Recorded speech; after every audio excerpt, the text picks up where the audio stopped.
Hi everybody, Donovan here.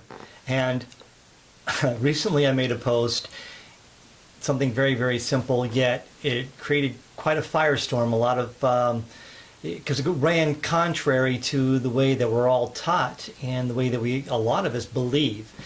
But I was actually surprised by the number of supporters in this simple, very simple comment that I made. So I want to clarify just a little bit for you. The comment was to the effect that the price that you charge, because that's one of the questions I hear most often is, how do I price my work? The price that you charge is determined more by your ability to sell than it is by the quality of your work. Now, very simple statement, and I thought, well, gee, I've got to get this information out there because I truly believe that to be absolutely true. In a way, it's a little bit unfortunate that it's true. You think that, boy, if I'm really good, people will just come to me and I'll have a line out the door. But that is not true. That's the myth, and that myth has been propagated, and that myth has been shown to be absolutely false, even though people are teaching it and it's people believe it, and there's nothing to the contrary of that. And the myth, how it's being told or how it's being propagated, is that they try to sell you more equipment. Here, you need this new lens, you need this new software, you got to get this action, you need to have this template, and then you'll get more money. It's just not true. Absolutely not true. And it's a very, very sad state of affairs, in my opinion, that photographers are buying into that. And seriously, it breaks my heart to see people spending so much money on new equipment and the latest actions, and they're not going to make any more money from that, or it'll be very insignificant if it does increase their bottom line at all. What they really need to learn is not the latest Photoshop action, but how to sell. Quite simply, that is where the ability lies if you want to have any kind of prosperity in this business. And personally, I have kids. I need the prosperity. I love what I do. Don't get me wrong. I would do it for free, but my wife won't let me. So I charge for what I do, and I charge appropriately for what I do. And my clients love me. Yes, I'm too much for a lot of people. This is true. That happens. But no matter what price range you're in, you're going to be too much for somebody. And if you're really low, you're going to be too low for a huge number of people who are looking for quality and assume that your price will determine what your quality is. And if you're too low, they're not even going to bother with you. When I went to look for a house, I was looking for a house in a certain price range. The ones that were under that price range, we didn't even consider. But wait a minute, it was cheaper and it's a house, even though it had the same square footage. Got to be something wrong with it. It's too cheap. So pricing determines everything, but how well you can sell determines your pricing. So, go ahead, get the latest software, get the coolest camera with the greatest megapixels. If that's what you want to do, if you're a hobbyist, I think that's fine, and I don't mean to be harsh, and I'm sorry, I'm going to probably get some more hate mail for this, but if that's fine, you go ahead and do that. But if you really are serious about photography as a business, then you need to be a business person first and a photographer second.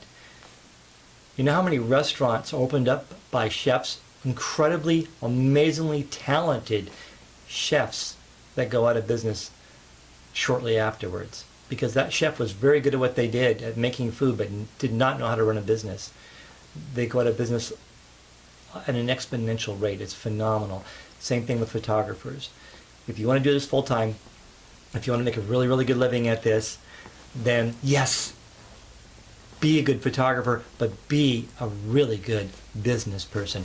Learn to sell. Learn everything you can about the psychology of selling. Read books, go to seminars, buy audio CDs or whatever it takes, and learn what you can about sales, marketing, the psychology of why people buy. These things are all paramount, because you can have the best product in the world. If you don't know how to market or sell it, people are not going to flock to your studio and just throw money at you.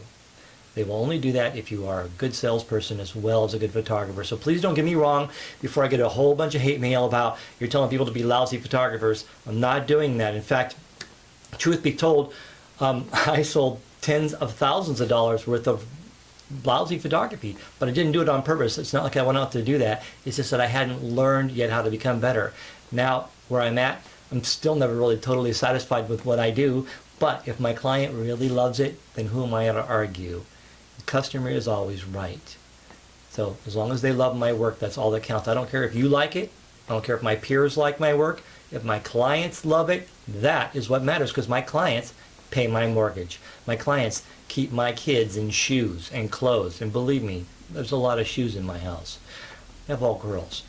So the bottom line is you should be the best artist that you can be as far as the art of photography goes. So that's not to be diminished in any way by what I'm saying. But even more important is to learn to be a good salesperson. And being in sales doesn't mean that you're tricking someone into buying something that they don't want. Being in sales means that you're finding out and helping people find out what they want, and then aiding them in getting what they want. That's all sales really is. So if you want to crush it, if you want to be awesome, you want to be the best in this business of what you do, learn to sell.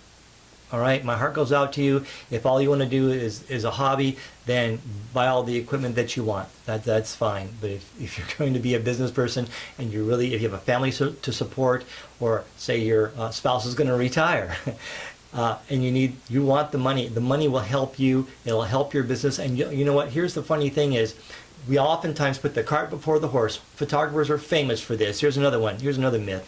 I'll be really good and then I can charge what I should. No, you charge what you should, and you know what happens?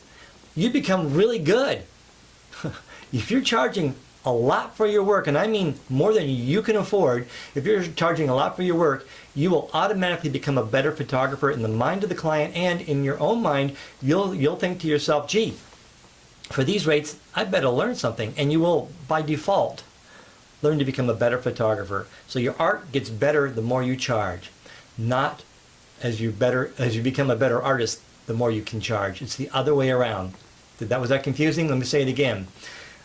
The more you charge, the better artist you become. It's not the better artist you become, the more you can charge.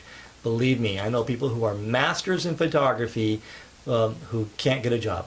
So please, listen to my heart, listen to what I'm saying. Go out, find some learning materials, get yourself educated in the ability to sell and market and become a good business person at the same time that you're learning the art that you love so much. And this will allow you that freedom and that privilege of pursuing your art to a much higher degree. All right? Hope that helps. Hope I don't get too much hate mail from this. Bless you. I'll see you next time.